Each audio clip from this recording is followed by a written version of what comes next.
Hello guys, welcome back to my channel. If you're new to my channel, my name is Tori. Thank you for coming to my channel. So today we're going to be doing 3D flower with our sequins bead and pearl bead and sand bead and pearl bead.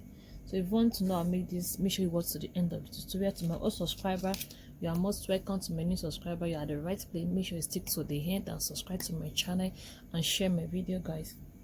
Let's get started. So I need to pick one of this, one of this, one of this, and one of the sand bead. One of the sand bead. So I will go this way. I'll go this way. So come back again. We'll come back again. We'll pick one of the sequins and one of the sand bead.